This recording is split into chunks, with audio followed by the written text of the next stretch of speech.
दर्शकों नमस्कार, राम राम, जय श्री राम और जय माता दी। मैं हूँ अश्विनी मगोत्रा और आप देख रहे हैं अपना पसंदीदा न्यूज़ चैनल जम्मू तरकश। रोजाना की तरह सुबह का वक्त और कुछ चुनिंदा समाचार। चलिए पहले मुख्य समाचार सुन लेते हैं, फिर विस्तार से सुनेंगे। भारतीय चैंपियंस तो दुनिया भर में छा गए। इस सपूत के बाद कोई ऐसा सपूत पैदा ही नहीं हुआ। इस शख्स ने दुनिया की सबसे पहली सेल्फी खींची थी।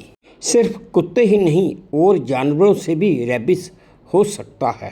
वांगचुक की पत्नी ने तो सारे आरोप नकार दिए। ये दुनिया तो अजीबोगरीब परंपराओं से भरी पड़ी है। पहले उंगलियां काटी, नाखून निकाले और फिर हत्या कर दी। हरियाणा के नूह में पुलिस पर फायरिंग और पथराव हो गया। कार और बस की टक्कर में बच्चे समेत 5 लोगों की मौत हो गई। दर्शकों, पहली खबर ही बड़ी मज़ेदार आई है। भारत एशिया कप जीत चुका है। भारत की जीत पर प्रधानमंत्री ने एक्स पर लिखा कि खेल के मैदान में भी ऑपरेशन सिंदूर जारी है।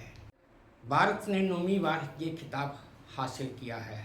वहीं दूसरी तरफ भारत के खिलाड़ियों ने प्रेजेंटेशन सेरेमनी के दौरान मंच पर पाक के गृह मंत्री मोहसिन नकवी की मौजूदगी में ट्रॉफी लेने से साफ इनकार कर दिया। हालांकि नकवी मंच पर भारत के खिलाड़ियों का इंतजार करते रहे, पर भारत के खिलाड़ियों ने उनसे ट्रॉफी लेने से साफ इनकार कर दिया।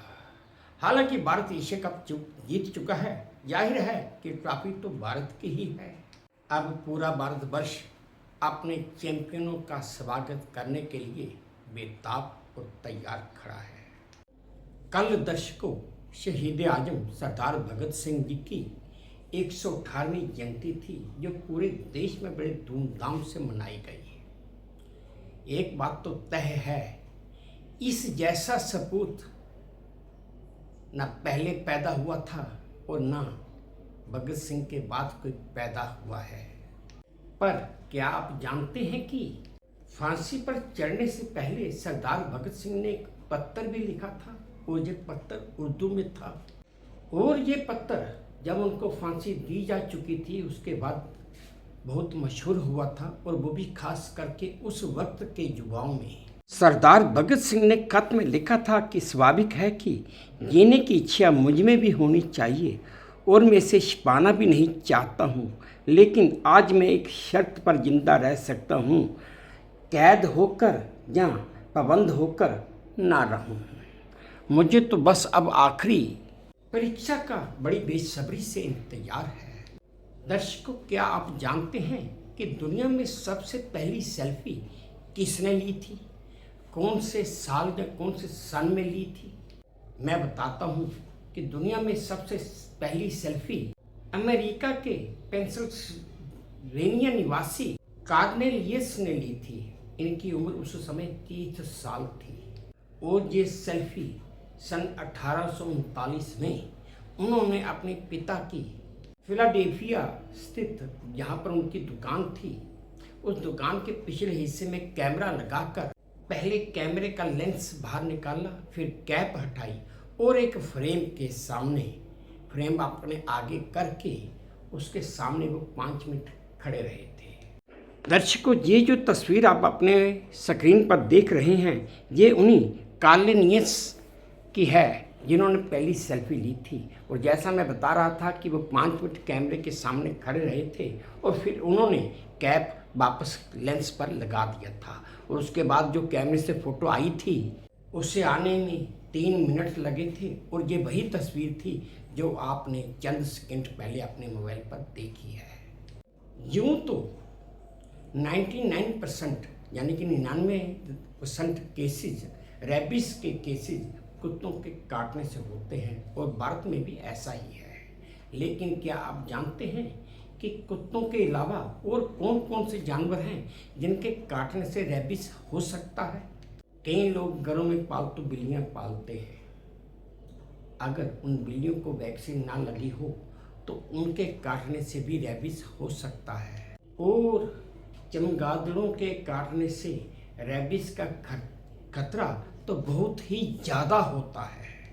दूसरी तरफ अगर मैं बात करूं तो बंदरों के काटने से भी रेबीज हो सकता है। और लोमड़ी, रैकून और सियार जैसे जंगली जानवर भी रेबीज फैला सकते हैं। अगर गाय और भैंस को कभी पागल कुत्ते ने काटा हो और उन्हें रेबीज हो, तो अगर वो भी किसी को काट लें तो उनके काटने की वजह से भी रेबीज फैल सकता है।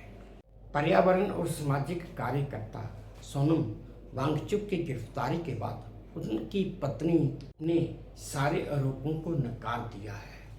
सोनम की पत्नी गीतांजलि ने कहा कि वांगचुक पर पाकिस्तानी लिंक और वित्तीय अनियमितताओं के आरोप बेबुनियाद है। गीतांजलि ने आगे कहा कि वांगचुक हमेशा से गांधीवादी तरीके से ही आंदोलन कर रहे हैं। हालात बिगाड़ने और हिंसा की वजह तो सिर्फ और सिर्फ CRPF की कार्रवाई है और कुछ भी नहीं। वांगचुक ने कोई भी हिंसक भाषण नहीं दिया था। दर्शकों, ये दुनिया भी बड़े बड़े अजीबोगरीब रस्मों रिवाज और परंपराओं से भरी पड़ी है। इनमें से कुछ आज मैं आपको बताने जा रहा हूँ, जिसे सुनकर आप सब दंग रह जाएंगे। अरुणाचल प्रदेश की मोनपा जनजाति में शव के 108 टुकड़े करके मछलियों के आगे डाल दिया जाता है ना, कितनी अजीब। इसी तरह पारसी धर्म में शवों को टावर ऑफ साइलेंस यानी कि दखमा पर गिद्धों के खाने के लिए छोड़ दिया जाता है। ईस्ट अफ्रीका में तो एक जगह पड़ती है जिसका नाम है मलागासी, जहाँ के लोग शव को कब्र में से निकालकर उसे साफ सुथरे कपड़े पहनाते हैं और फिर डांस करते हैं और फिर शव को वापस दफना देते हैं। इसी तरह तिब्बत, किंगई और मंगोलिया के कुछ हिस्सों में शव के छोटे छोटे टुकड़े करके पहाड़ों पर रख दिया जाता है। दर्शकों, है न कितने अजीबोगरीब रस्मों रिवाज और परंपराएं। अर्जेंटीना में ड्रग तस्करों ने इंस्टाग्राम पर लाइव आकर 3 लड़कियों की हत्या कर दी। आरोपियों ने लड़कियों को पार्टी के बहाने बुलाया और फिर गैंग के रूल्स तोड़ने का आरोप लगाकर पहले तो उनकी उंगलियां काटी। ये सब कुछ लाइव इंस्टाग्राम पर चल रहा था। फिर उनके नाखून उखाड़े और फिर गला घोट कर उनकी हत्या कर दी। इसके विरोध में अर्जेंटीना में हजारों लाखों लोग प्रदर्शन कर रहे हैं और अब वहाँ की पुलिस ने उन आरोपियों में से 5 आरोपियों को गिरफ्तार भी कर लिया है और हर कोई इसकी आलोचना ही कर रहा है। हरियाणा के नूह में कल एक बार फिर हिंसा भड़क उठी। दरअसल यहाँ पर पुलिस कुछ चोरों को गिरफ्तार करने आई हुई थी और फिर जब गांव वालों को पता चला तो उन्होंने पुलिस के ऊपर गोलीबारी और पथराव कर दिया। पुलिस ने अपने आप को गिरता देखकर तुरंत अतिरिक्त बल मंगवाया और स्थिति को काबू में किया। इस कारण अब पूरे गांव में तनाव फैल गया है और पुलिस ने 13 लोगों को गिरफ्तार भी किया है। दर्शकों, आप ये वीडियो देखिए जो मुझे वे2 न्यूज़ के सौजन्य से प्राप्त हुआ है।